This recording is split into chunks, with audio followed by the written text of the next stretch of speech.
just wanted to give a little update. I've been trying to drink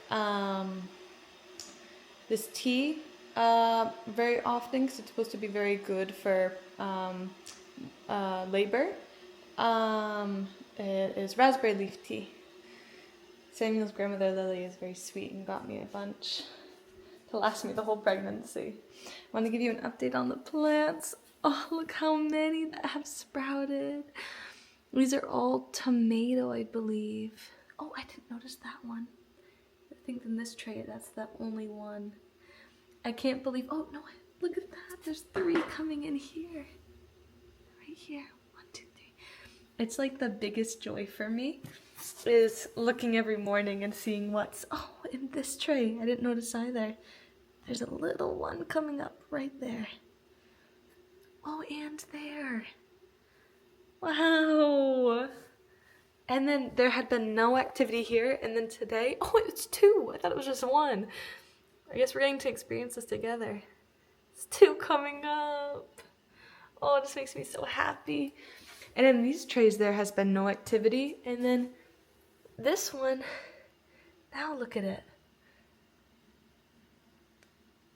So cute. And this one has these little ones coming up. I haven't looked to see what this is yet. Yeah. And then in this tray, there had been nothing. But this morning, it's come up a little bit more. I see something unfolding. It's pushing the dirt away, actually. But I don't know if there's any other in this tray. I don't think so. But oh my goodness, just makes me so happy. What a joy. But yeah, yesterday we had tornado warnings and it was crazy. It was hailing and then raining and then windy and the whole house became super dark. And then this morning while Samuel and I were eating breakfast, through that window I just kept seeing flashes of lightning and then cracking thunder. And now it's a little better. It's just a little bit dim in the house and really cold actually. But I'm doing some computer work and that's a pregnancy pillow and I lean against it and then fold the ends over my lap and put the computer on top of it. It's really comfortable. And here I have the oven light on to keep the sourdough starter warm. I'm trying to get it to rise, but for the last 2 weeks, it's really not been rising very much at all. I don't know why. Maybe because of the colder weather. Oh, here's something I can share with you guys that Samuel and I did. The little self-denial box. And I made it using old cards because normally I keep cards from people. But I was like, well, I never go back and read them, so I'll use them for something else. And so it's an old tissue box that I decorated. And actually a friend from Scotland gave me this one. And then this is by airmail. This was left over for when I'd write letters to my grandmother in Scotland. And you open it and I have this old thing from a church, prayer requests. And the idea of this, it's really for when we have kids, but for Samuel and I too, is if we want to spend money on something that, you know, we decide, actually, that can wait. I don't need that right now. And we put that money instead in there, and that money will go towards, you know, churches or missionary work or something for the cause of God. By the way, this was the worst buy. Normally I buy the ones that you sink it into the tea. And I bought this because I thought it was cute. I have to fill it up so high just for the herbs to touch the hot water, and then I have to dump some out after. So it was a bad buy, but all right. Oh, one last thing, and these are beautiful lilacs that the neighbor gave me. Just so kind, and they smell, the whole kitchen just smells amazing. And I grew up, my mom always had beautiful lilac bushes. And at one of our houses, it just lined the whole driveway going up. So it makes me so happy. This is an old tomato sauce jar that we saved. And I have some beans soaking. They've been soaking for a while, actually. I put them out last night. But yeah, have a blessed rest of your day and talk to you soon.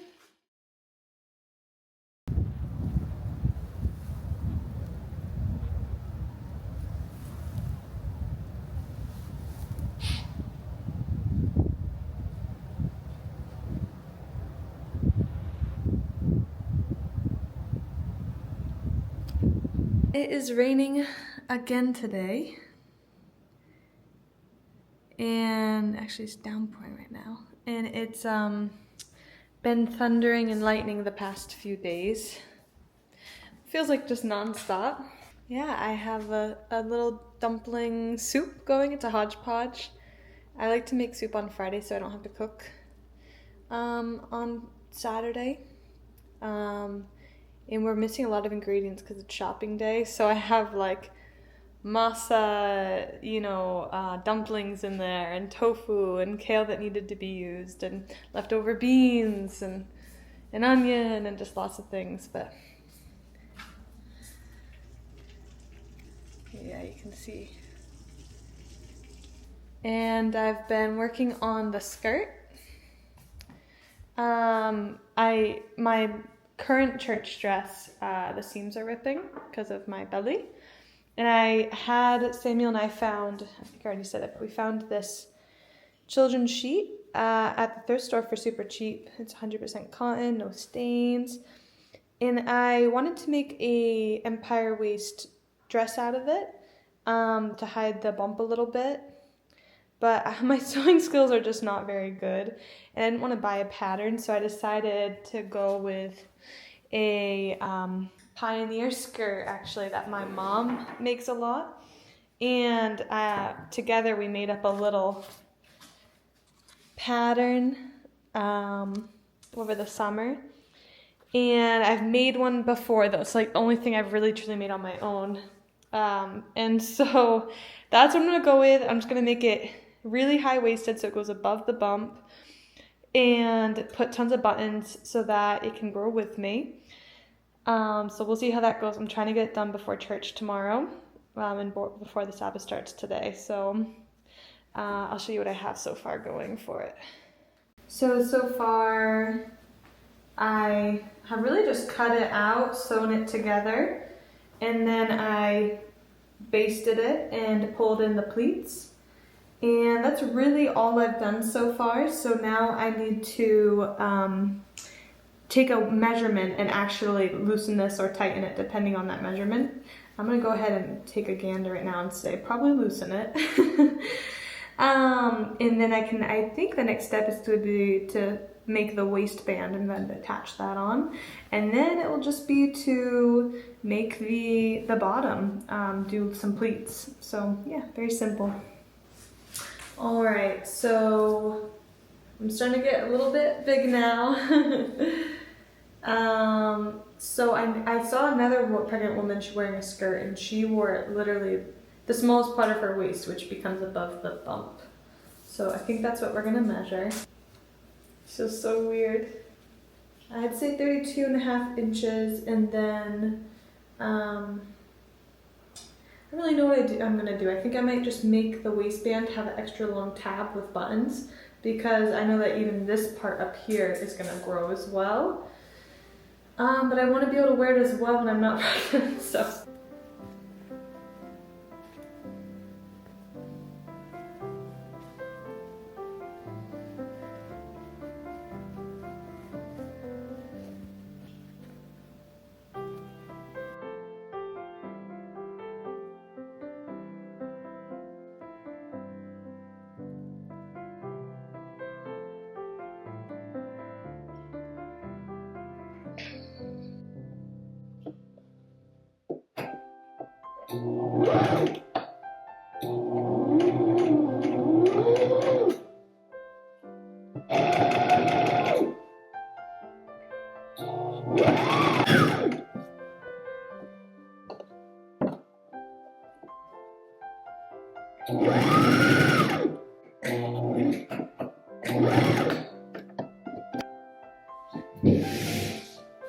For right now, it fits.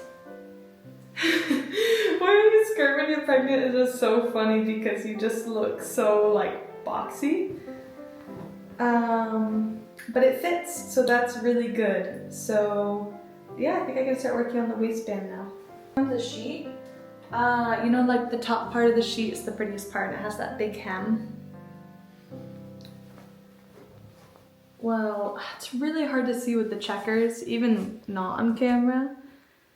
You can kind of see that the hem starts here, and it's really pretty. So I was thinking of cutting, you know, the end part off and then just using that as a the waistband. Although that would be a pretty thick waistband. I think what I'll do is I'll cut it out and I'll double it up. And then I want to keep this long so I can add some buttons so I can adjust it. That will mean, so with the Pioneer skirt, there's no closure, there's no zip, anything. It just is open in the back because they would wear petticoats and layers of stuff. And I always wear slips and things under my skirts, especially those types. So I also usually leave it open. But that means if I add a bunch of buttons, as I get bigger, the gap will get bigger as well. But I'm gonna wear it very high up, and then I plan on wearing a blouse over it, not tucking it in. So I think it will hide it, so I think it will be okay. But I don't know, I don't sew very often at all. Okay. I'm thinking of going 37 inches. Oops. My waist is measuring in, well, my waist up here is measuring in right now as about 32 and a half. But I think I'm gonna go 37 to give myself room. I know that down here is going to get a lot bigger. Up here will as well, but I don't think it's gonna get as big as down here, I think. So I think 37, maybe I'll do 38, that's a safe bet. I really like the checkered pattern because it creates lines for me to follow when I cut.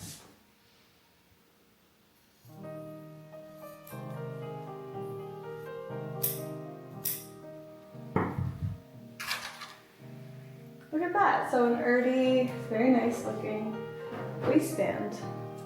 All I need to do, so you can see that this end is finished,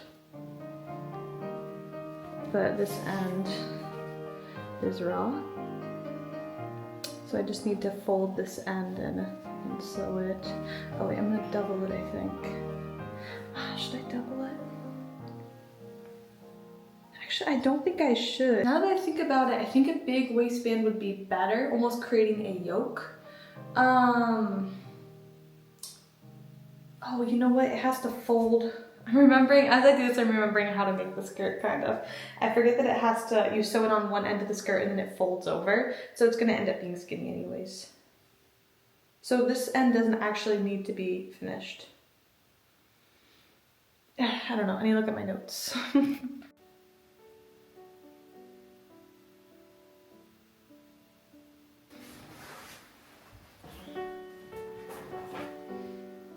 Okay, so right now I'm attaching the waistband. I found out the halfway mark of the waistband, and then I want it so that when it folds over, it's about in half.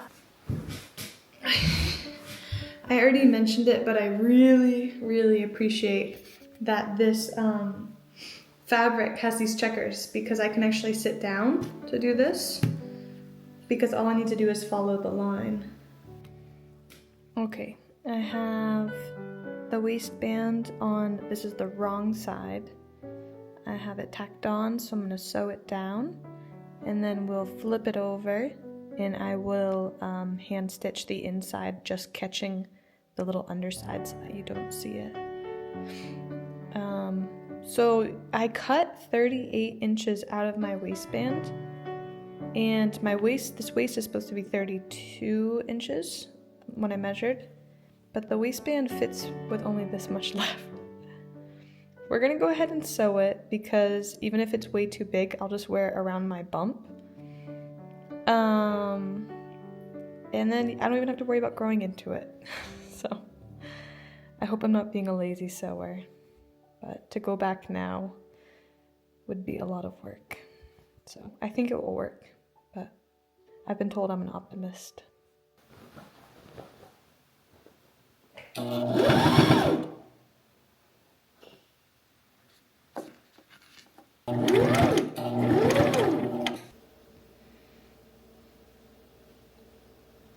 was gonna just sew this rogue, hand sew it, but pinning it down will be a lot easier, and I might use the machine, which means you'll see the thread.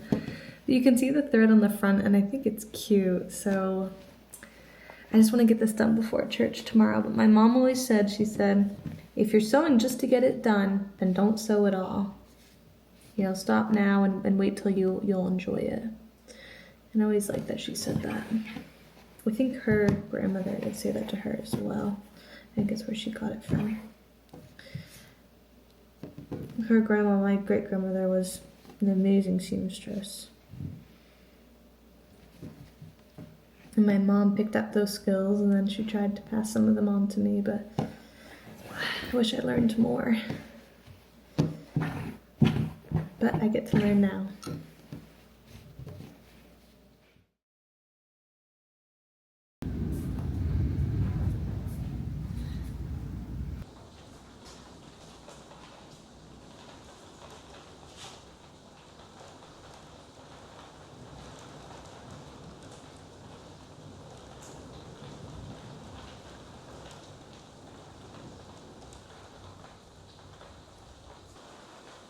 Okay, just got back from work and we found out that all of our seedlings, or a lot of them, had mold on them, and we already did the video.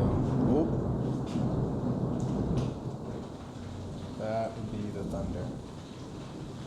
We already did the video on how dangerous mold is when we were cleaning everything, but I'm gonna use my phone here. And I don't know if you can see, these look pretty okay. It's just amazing. And numbers, no joke. Oh, here we go. Okay, look at all these. All that fuzzy stuff, very much mold. I'm trying to replace them and put them in new pots over here that are mold free. So yeah, that's what we'll be doing. Had to get a little creative because we ran out of pots, so.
Good morning, or good afternoon. Oh, it's 2:30.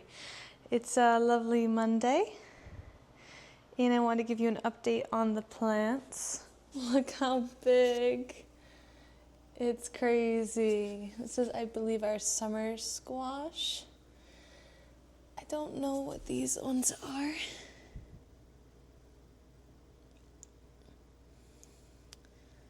And there's winter squash mixed in with there too. So you might notice they're in different containers. Now a lot of them are in little plastic containers. The reason for that is I learned that it was better to water the plants from, oh, look at that, looks like grass, from the root up. So I put them in these pans and some of them in wash bins and was filling them up with water, and this cardboard material was soaking it all up. And they were growing really well, and then Samuel was looking at them, maybe 5 days ago, and he said, Emmeline, look. And we realized that the inside of these were covered in green fuzzy mold, all of them. And so quickly we on Friday, after he got back from work before the Sabbath, we cut up plastic cups and transferred them. We had extra of these. And this one I think was the only one that didn't really have mold on them. But yeah, I'm glad to see that they're doing well, though. I was so worried that we would have to throw them away or something. But yeah, they're doing well.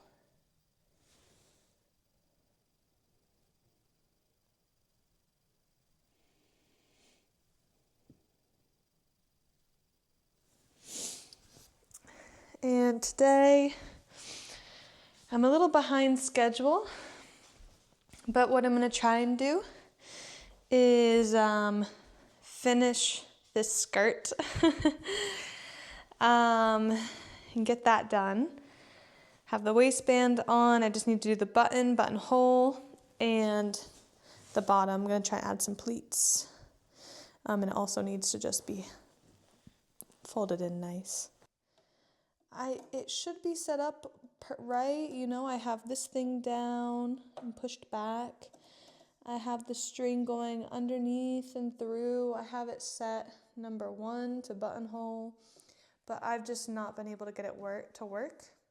But let's see how we can do this time.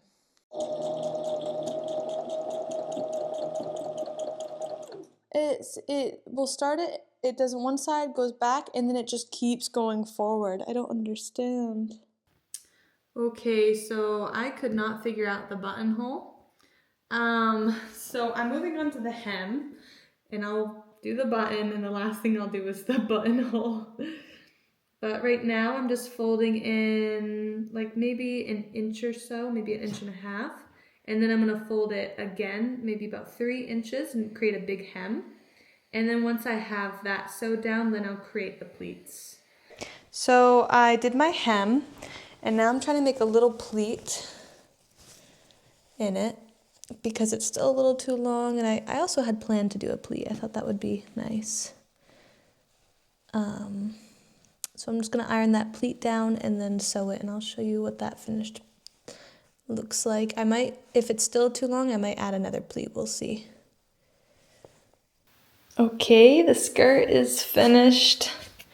It was really painstaking, especially to do this pleat. You see how I have the hem, I guess it's hard to see, but I have a hem on the inside, and then I have another up here to form this little pleat. So it has that double layered effect. However, I decided to follow the line instead of measuring, and it is so lopsided. I just decided to go with it. And then I accidentally made the waist humongous. So this is how much extra I have. But you know what? I count that as good because it's room to grow. And I put just 2 sets of buttons here for now, but eventually I'll add like maybe one here and one here for as I get bigger. The buttonholes. I could not get the buttonhole machine, the buttonhole feature to work on the sewing machine. I finally kind of got it in the end, and then I accidentally tore the buttonhole, so I just ended up hand sewing the end, and it is so rough. But you know what? This is my first one, and I'm learning. Yeah, this is definitely a very rough one where I'm just trying to figure out how to make these again. But I've learned so much. I've learned don't be lazy. All right, I'll do a try on in just a minute, and we can see what it looks like.